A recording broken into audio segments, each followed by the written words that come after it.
श्रीकृष्णपरब्रह्मणे नमः। ॐ शुक्लाम्बरधरं विष्णुं शशिवर्णं चतुर्भुजं प्रसन्नवदनं ध्यायेत् सर्वविघ्नोपशान्तये। శ్రీ భగవద్గీత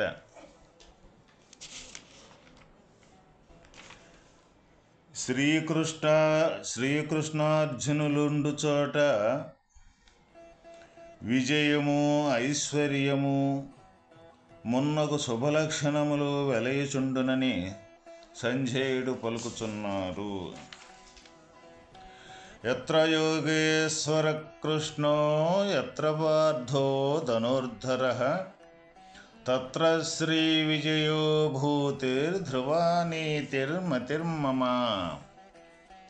ఎచ్చట యోగేశ్వరుడగు శ్రీకృష్ణుడును ఎచ్చట ధనుర్ధారీయగు అర్జునుడును ఉందురో అచట సంపదయు విజయమును ఐశ్వర్యమును దృఢమగు నీతియు ఉండునని నా అభిప్రాయము. గీతా గ్రంథం ఈ శ్లోకముతో పరిసమాప్తమగుచున్నది. భగవత్ సాన్నిధ్యమందు భక్తుని సాన్నిధ్యమందు ఎట్టి శుభప్రదమైన వాతావరణం ఏర్పడునో ఈ శ్లోకము ద్వారా వెల్లడి చేయబడినది. ఎచ్చట యోగేశ్వరుడుగు శ్రీకృష్ణ భగవానుడుండునో మరియు నెచ్చట ధనుర్ధారీయగు అర్జునుడుండునో అచ్చట ఐశ్వర్యము విజయము మున్నగునవి వెలయుచుండునని చెప్పబడినది. కాబట్టి విజయమును నీతిని జ్ఞాన సంపదను అభిలషించువారు భగవత్ చింతనాదుల ద్వారా సాక్షాత్ భగవానుని తన హృదయమందు ప్రతిష్ఠింపజేసుకొనవలెను. ఇక్కడ విజయము అంటే దేని మీద మన విజయము సాధించాలి అంటే ఏదైతే ఈ జనన మరణాలనే ప్రవాహం ఏదైతే ఉన్నదో ఆ ప్రవాహం అమ్మటే కొట్టుకొని పోయే ఈ జీవత్వం ఏదైతే ఉన్నదో దాని మీద ప్రతి ఒక్క జీవుడు కూడా విజయాన్ని సాధించాలి. ఆ విజయాన్ని సాధించాలి అంటే తప్పనిసరిగా జ్ఞాన సంపదను అభిలషించాలి, జ్ఞాన సంపదను సంపాదించాలి. ఇక్కడ మనం అనుకుంటాం సంపద అంటే భౌతిక సంపదే అని అనుకుంటుంటాం. భౌతిక సంపద కాదు. ఎక్కడ శ్రీకృష్ణుడు యోగేశ్వరుడుగు శ్రీకృష్ణుడు భగవానుడుండునో యోగేశ్వరుడుగు శ్రీకృష్ణుడుండునో అచ్చట ధనుర్ధార్యగా అర్జునుడంటే ఎవరైతే జీవుడు ఈ శరీరమే నేననుకొని ఈ శరీరధారి అయిన జీవుడు ఎవరైతే ఉన్నారో అక్కడ విజయము తప్పదు. నీతి ఉండును. జ్ఞాన సంపదను తప్పనిసరిగా ఎవరైతే ఈ జ్ఞాన సంపదను అభిలషించువారు భగవత్ చింతనాదుల ద్వారా సాక్షాత్ భగవానుని తమ హృదయమందు ప్రతిష్ఠింపజేసుకొనవలెను.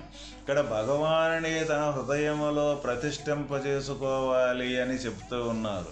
మరి మన హృదయములో ఉండ భగవంతుణ్ణి మనం ఏ విధంగా ప్రతిష్ఠింపజేసుకోవాలి? మన హృదయంలో ఉండదాన్ని అసలు మళ్ళీ ప్రతిష్ఠింపజేసుకోవలసిన అవసరం ఏమున్నది అంటే మన హృదయములోనే ఉండ భగవంతుని యొక్క స్వరూపము మనకు తెలియదు. ఎందుకు తెలియదు? భగవంతుని యొక్క స్వరూపమే సర్వస్వం అయ్యున్నప్పుడు మనం ఏమనుకుంటూ ఉన్నాము? లేకనే కల్పింపబడి ఒకరోజు కల్పింపబడ్డ శరీరమే నిజము అనుకుంటూ ఉన్నాం. కాబట్టి అందువల్ల భగవంతుని యొక్క స్వరూపం అనేది గోచరం కావటం లేదు, తెలియవటం లేదు. అందువల్ల ఎక్కడైతే యోగీశ్వరుడుకు శ్రీకృష్ణ భగవానుడు ఉంటాడో అక్కడ తప్పనిసరిగా అటువంటి భగవానుని యొక్క సద్గురుమూర్తిని మనం దర్శించి సేవ చేసి వాళ్ళు చూపించిన మార్గములో ప్రయాణం చేసి మన హృదయాంతరాల్లో ఉండే యొక్క ఆత్మస్వరూపమైన భగవంతుణ్ణి ప్రత్యక్షంగా ప్రతి ఒక్కరూ కూడా ఇక్కడ ప్రత్యక్షంగా అనుభవించవచ్చు, ప్రత్యక్షంగా స్వరూపంగా మారిపోవచ్చు, ఆ స్వరూపమే అవ్వచ్చు. అది ఇక్కడ మనకు తెలియజేయటం జరిగిందన్నమాట. మరి అది అవ్వాలి అంటే ఇప్పుడు మనకు అడ్డుగా ఉండేది ఏంటిది? ఈ శరీరమే నేను అనుకునేదే. ఈ శరీరమే నేను అనుకునేదే మనకు అడ్డు. శరీరం అనేది లేకపోతే, శరీరం అనే భావన అనేది మనకు లేకపోతే ఉండేది ప్రతి ఒక్కరూ కూడా ఆత్మ యొక్క స్వరూపమే. ఇట ఎలాంటి సంశయము లేదు. మరి కథ అడ్డుగా ఉండ ఈ శరీరాన్ని తొలగించుకోవాలి అంటే ఆ తొలగించుకునేదానికి సంబంధించినయే అనేక రకాల సాధనలు ఏవైతే ఉండయో అవి ధ్యానం చేయటం కానీ, తపస్సు చేయటం కానీ, ఇక్కడ భక్తిగా కనీసం నిరంతరం భగవంతుని భక్తిగా ఉండటం కానీ, ఇక్కడ జ్ఞాన మార్గాన్ని అవలంబించటం కానీ, ఏదైతే నిష్కామ కర్మ ద్వారా కానీ, ఇట్లా అనేక రకాల సాధనలో చెప్పారు మనకు పెద్దలు, మనకు శ్రీకృష్ణ భగవానుడు. ఎవరికి ఎటువంటి పద్ధతి, ఎటువంటి విధానమైతే వాళ్ళకి అనుకూలంగా ఉంటుందో అటువంటి పద్ధతిని వాళ్ళు అలవరుచుకొని ఆ శరీరం అనే ఏ మాయ అయితే ఉన్నదో, ఏ భ్రమ అయితే ఉన్నదో దాన్ని సంపూర్తిగా తొలగించుకొని లేదు అని దృఢ నిశ్చయం అయితే ఉండేది ఒక భగవంతుని యొక్క స్వరూపమే. ఇక అటువంటి భగవంతుని యొక్క స్వరూపమై ఎవరై ఉంటారో తనే అయి ఉంటాడు. అప్పుడు దాకా ఏమై ఉంది? తను భగవంతుని యొక్క స్వరూపం అయితే ఇక్కడ శరీరమే నేను అనుకుంటూ ఉన్నాడు కాబట్టి భగవంతుని యొక్క స్వరూపం మరుగునబడింది. శరీరం లేదు అని దృఢ నిశ్చయం కలిగితే తనుగా ఉండగలిగే యొక్క విషయం తనకు గోచరించితే తనే భగవంతుని యొక్క స్వరూపం. ఈ శరీరంలో నేను అనుకునే యొక్క స్వరూపం ఏంటిదంటే జ్ఞానము, ఆత్మ యొక్క స్వరూపమే. అంతకంటే వేరే ఇంకా రెండోది ఏది కూడా అనలేదు. ఎందుకు అనలేదు? శరీరం అనేది జడ పదార్థం. ఈ జడం ఎప్పుడూ కూడా నేనని అనలేదు, కదిలించలేదు. చేతనాశక్తి కలిగిన యొక్క సత్తా ఈ ఆత్మ యొక్క స్వరూపానికే ఉన్నదన్నమాట.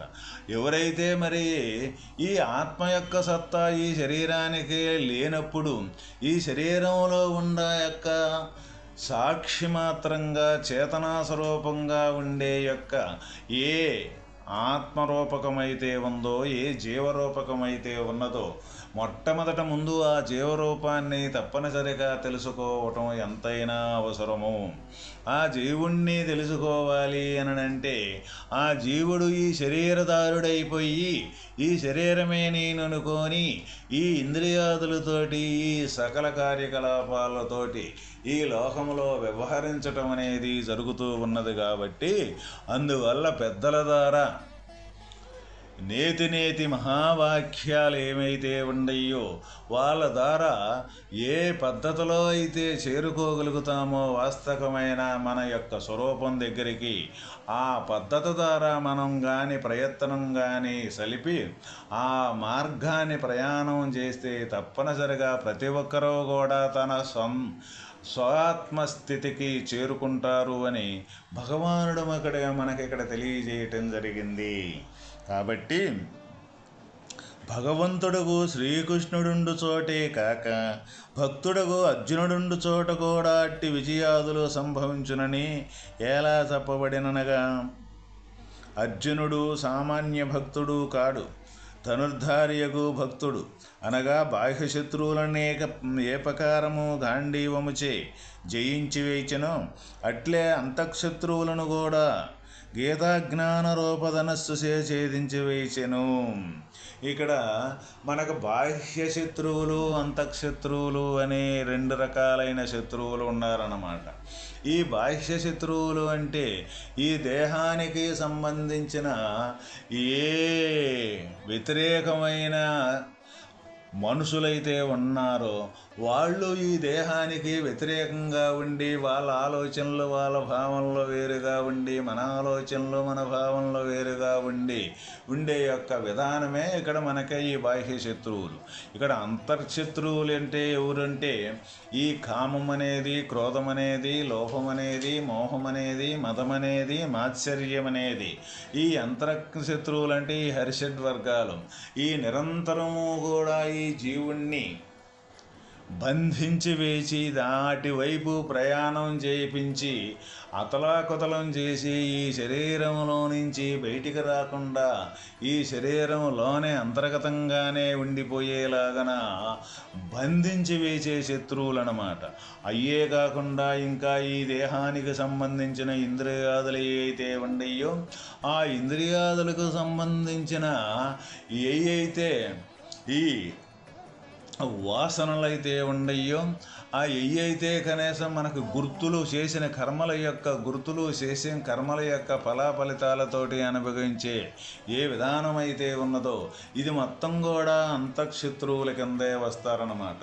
ఈ అంతఃశత్రువులు జీవుణ్ణి బంధించి వేసి తన వైపు తిప్పుకొని తనకే అదే ప్రపంచమని ఆ ప్రపంచానికి సంబంధించిన భావనలు, ఆలోచనలు, కర్మలే చేసుకుంటూ చివరికి ఈ జనన మరణం అనే చక్రములోనే తిరుగుతూ ఇదే శాశ్వతము అని, ఇదే జీవితము అని ప్రతి ఒక్కరము కూడా కొట్టుమిట్టూలాడుతూ గడిపే యొక్క జీవితం ఏదైతే ఉందో అదే ఇక్కడ జీవుణ్ణి బంధించటం. ఇక్కడ ఎవరైతే ఇప్పుడు అర్జునుడి వలె ఈ బయట శత్రువులకి కావలసిన ఖడ్గము, బాణము ఏ విధంగా అయితే వాటిని బయట శత్రువుల్ని జయింపజేయటం జరుగుతూ ఉన్నదో అదేవిధంగా ఈ అంతఃశత్రువుల్ని జయించేదానికి సంబంధించి కూడా ఎటువంటి ఖడ్గం కావాలి అని అంటే తప్పనిసరిగా ఇక్కడ శ్రీకృష్ణుడు సంభవించినంటే శ్రీకృష్ణుడుండే చోట కదా అర్జునుడుండు చోటు కూడా అట్టి విజయాదులు సంభవించినని ఎలా చెప్పబడినగా అర్జునుడు సామాన్య భక్తుడు కాడు, ధనుర్ధారీయగు భక్తుడు అనగా బాహ్యశత్రువుని ఏ ప్రకారము గాంధీవముచే జయించి వేసెను అట్లే అంతఃశత్రువులను కూడా ఈ అంతఃశత్రువును జయించేదానికి కావాల్సిన ఖడ్గం ఏంటిదంటే గీతా జ్ఞాన రూప ధనస్సు. ఈ గీతా జ్ఞానం అనే ధనస్సు ఏదైతే ఎవరి దగ్గర అయితే ఉంటుందో ఆ గీతా జ్ఞానం అనే ధనస్సు చేత ఈ అంతఃశత్రువులని సమూహంగా జయించి వేయవచ్చు అని ఇక్కడ మనకి భగవద్గీత ద్వారా తెలియజేయటం జరిగిందనమాట. ఎవరైతే ఈ గీతా జ్ఞానం అనే ఖడ్గాన్ని కానీ చేపడితే మనలోన అంతర్గతంగా ఉండే ఈ ఇంద్రియ సమూహం ఏదైతే ఉన్నదో ఈ ఇంద్రియ సమూహం కానీ ఈ గుణాలు త్రిగుణాలు కానీ ఈ మూడు అవస్థలు కానీ, మూడు అవస్థలంటే జాగ్రత్త, స్వప్న, సుషుప్తి అనే అవస్థలు, ఈ మూడు గుణాలు అంటే సత్వగుణము, రజోగుణము, తమో గుణం అనే మూడు గుణాలు, ఈ ఇంద్రియ సమూహం అంటే గన ఈ జ్ఞానేంద్రియాదులు 5, కర్మేంద్రియాలు 5, అంతఃకరణ చతుష్టయము అనేది 4, పంచవాయువులు 5, ఈ తీరిక శబ్దస్పర్శ రూపరసగంధాదులని తన్మాత్రలు, ఈ 24 ఇంద్రియాదులు ఏవైతే ఉండయో ఈ ఇంద్రియాదులని కానీ ఈ మొత్తం కూడా మనకి జీవుడికి వాస్తవికంగా అంతర్గతంగా ఉండే శత్రువులే వీళ్ళంతా కూడా. ఈ శత్రువుల్ని జయించాలి అంటే ఈ గీతా జ్ఞానం అనే ధనస్సును ఎవరైతే పట్టుకొని ఆ ధనస్సు చే తప్ప ఇక దేని చేత కూడా ఈ అంతఃశత్రువులను నశింపజేయలేరు.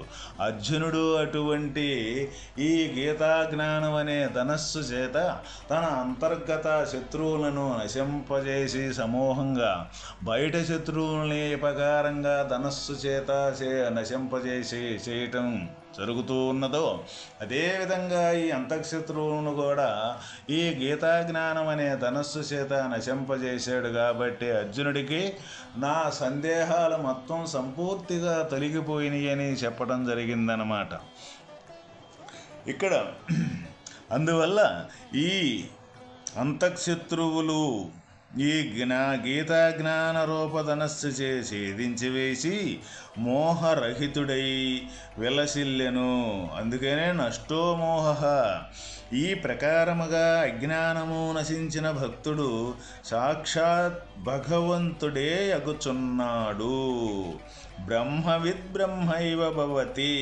ఇటువంటి అంతఃశత్రువులనేది సమూహంగా నశింపజేసుకున్న ఏ భక్తుడైతే ఉన్నాడో ఆ భక్తుడు సాక్షాత్ భగవంతుని యొక్క స్వరూపంగానే మారిపోవటం జరుగుతూ ఉందన్నమాట. కాబట్టి ప్రతి ఒక్కరూ కూడా తన అంతఃశత్రువులు ఎవరో బాగుగా తెలుసుకొని ఈ బయటి శత్రువులైతే ఈరోజు ఉంటారు, రేపు కనపడకుండా పోతారు. కానీ అంతఃశత్రువులనేది ఈ జీవి ఉన్నంతసేపు ఈ అంతఃశత్రువులనేది ఎటువంటి పరిస్థితుల్లో కూడా వాళ్ళు వదిలేవాళ్ళు కాదు.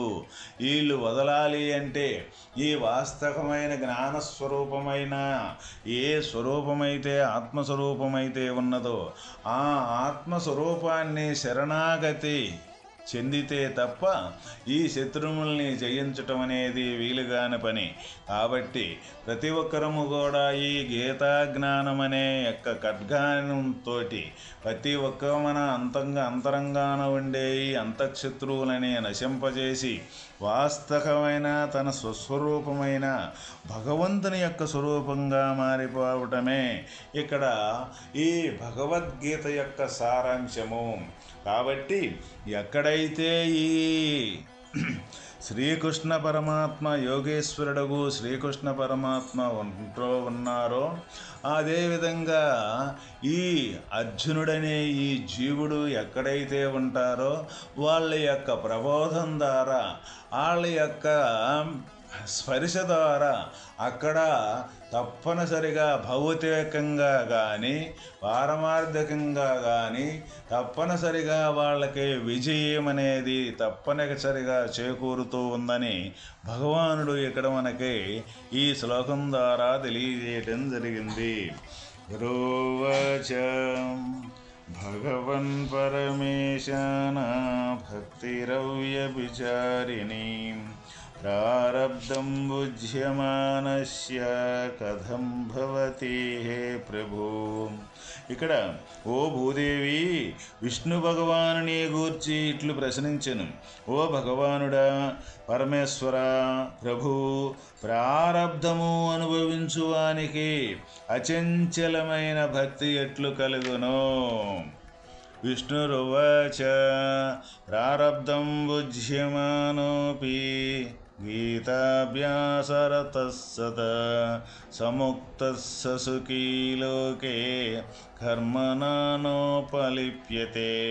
ఓ భూదేవి, ప్రారబ్ధము అనుభవించుచున్నను ఎవడు నిరంతరము గీతాభ్యాసమందు నిరతుడైయుండునో అట్టివాడు ముక్తుడై కర్మలచే అంటబడక ఈ ప్రపంచమున సుఖముగా నుండును.